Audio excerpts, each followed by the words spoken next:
After some rest, you feel better.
You take a drink of the cool water.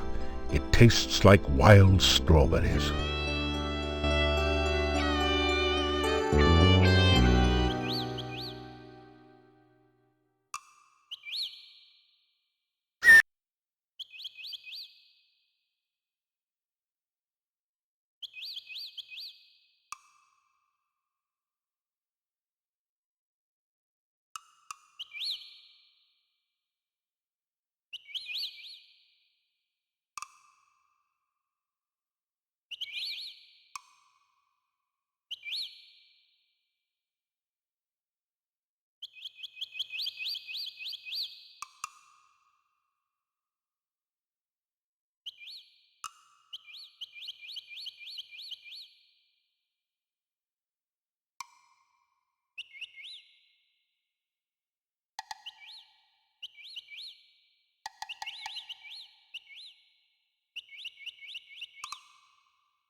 You get in some...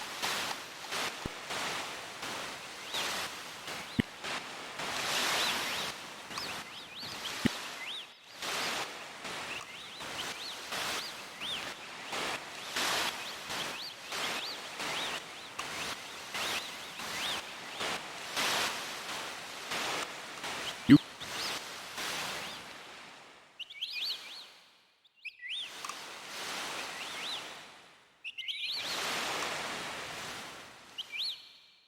After some rest, you feel better.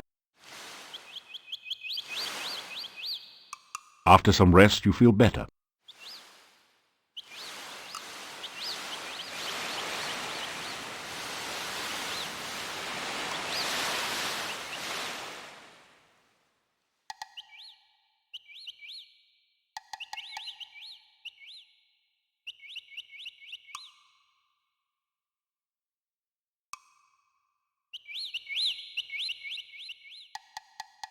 After some rest, you feel better. After some rest, you feel better.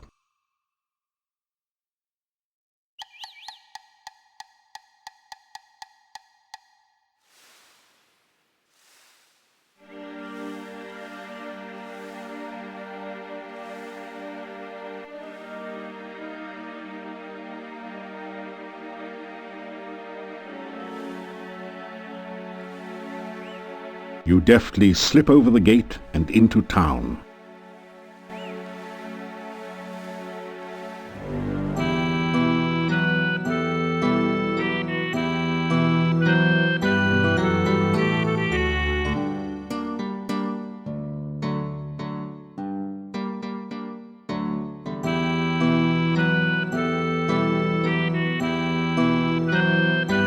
The massive...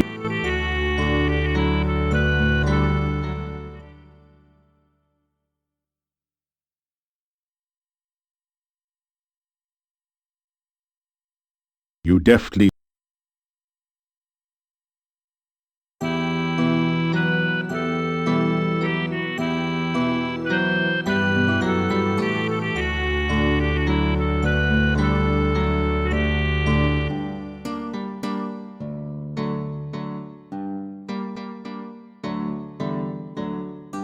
You hear movement on the other side of the door.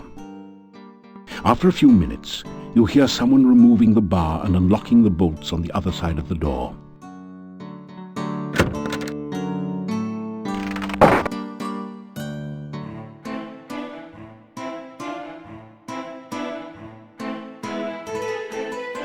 They all turn to stare at you, then go back to talking.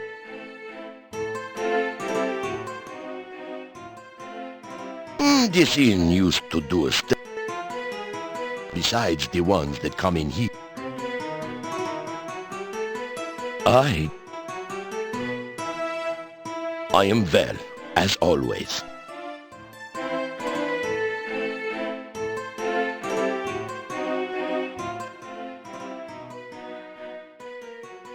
Look, here we are sitting around here minding our own business, Cochise, and here you waltz up and interrupt us. Yeah, here's $10. Get a real haircut, okay? You don't seem to realize we're very important men around here. Right. Just because no one else seems to think so doesn't invalidate the point.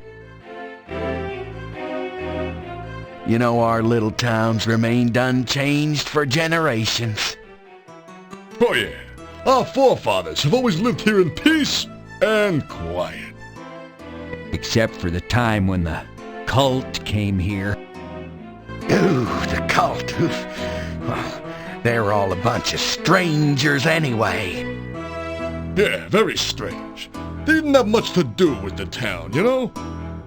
Yeah, hardly anything. Just building that monastery here and all moving inside, that's all. But the cult did keep mostly to themselves. Yeah, he's right. No one had much to do with them. They were a very peaceful, quiet kind of cult. Yeah, really great people to be around, except for the strange noises and horrible screams that rose from the monastery at night. That all happened many, many years ago. Oh yeah, the cult broke up. They've all got kids of their own now. Yeah, well, what about the Chernovi in the forest, huh? Come to think of it, no one knows if they're alive or what.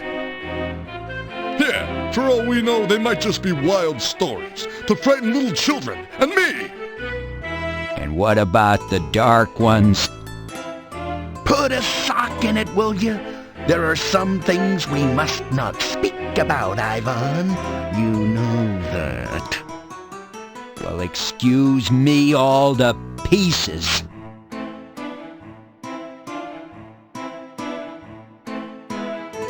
You know our little...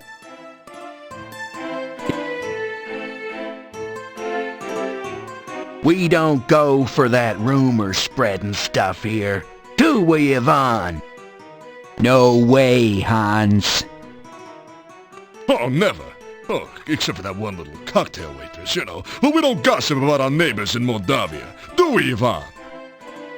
Well, no, but you did used to tell everyone about the time Olga caught Boris drinking with us when he was supposed to be minding the store.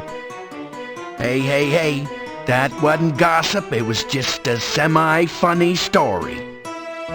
And Franz, what about the story you tell about the time you saw Yuri and Bella in the garden one night? What was that? Hey, you're okay, all right? So you see, we do not spread rumors here. Pardon me while I wax eloquent, but once, many years ago, huge herds of fragrant elephants roamed freely in this particular valley. Oh, yeah. In the good old days, peanut farming would have made you a billionaire. Once, long ago, I had a successful career, and I was also an elephant herder. You kidding? Everyone used to have a pet elephant. Oh, yeah. I remember mine. I married her. Yeah, she was great for vacuuming up peanuts from your rugs. Not only that, but elephants are very clean and modest as well. They allus went bathing with their trunks, don't you know?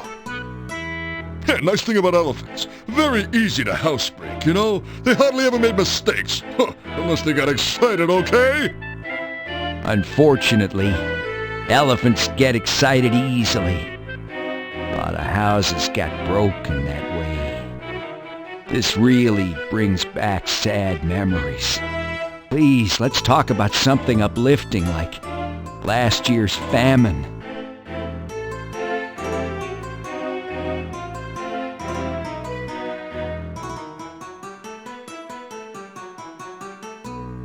You get a fine meal of roast lamb garnished with red cabbage.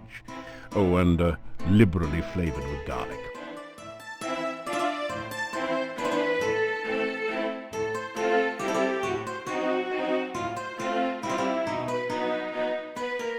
They all ignore you as usual.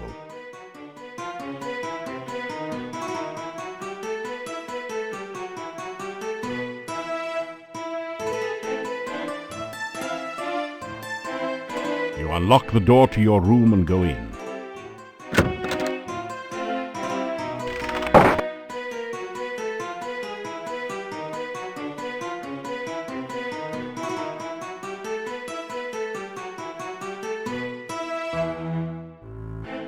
While you sleep, you dream you hear voices. They are strangely familiar. You know, it's been a while since I last used this crystal ball. Like the time I caught you watching the dryad bathing in the lake, huh? There is definitely some magic interfering with the vision. It's difficult to tell whether I'm getting through or not. Either you are mystically rusty or your crystal ball is dusty. You are not helping. I need to concentrate here. Oh, I think I'm starting to get something. Wait a minute. Let me see if I can adjust the antenna. You hear the sudden sound of music and a different voice saying, "And now for something completely different." The music and the voices fade as you start to awaken. You awaken as the sun begins to rise.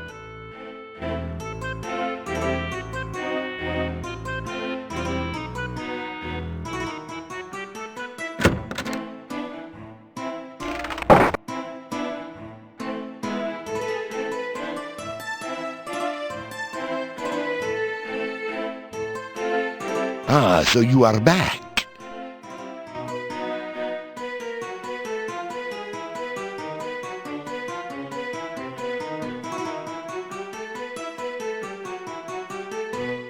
Nothing like a good breakfast to get you off to a good start in the morning, especially when everything's laced with garlic.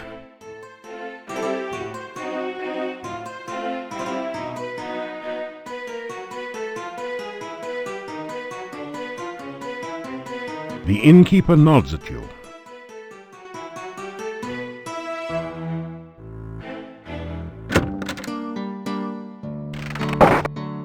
The werewolf threat has ended. Since you have found and rescued Igor, I have released our gypsy prisoner. It seems he was not a werewolf after all. All the peasant fears were for nothing.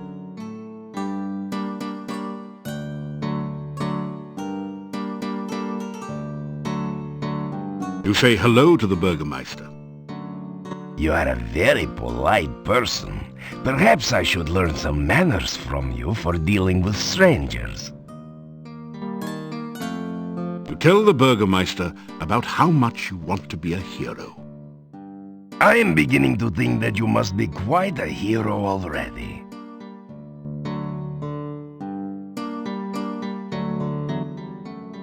The gypsy has no doubt returned home to his people. They have an encampment to the east.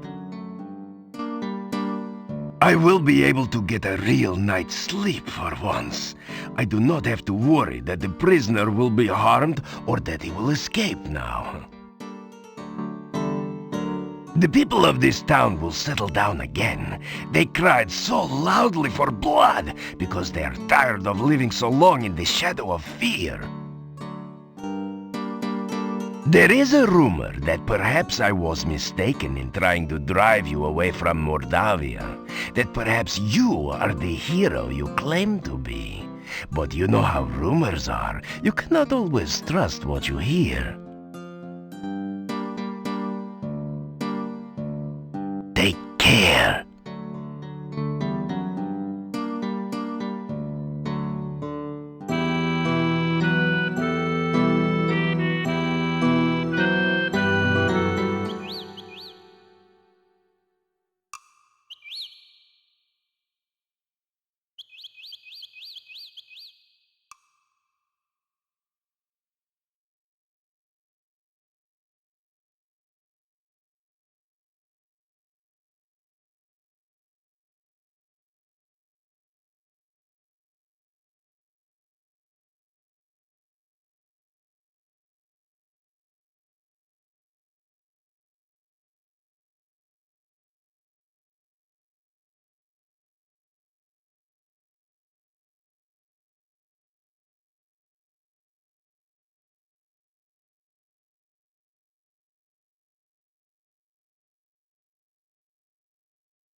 The only effect is a tingling sensation. But if Dr. Cranium is to be trusted, you should now be safe from poison. For a while. That feels good. Just what you needed to relieve some of the aches and pains of everyday adventuring.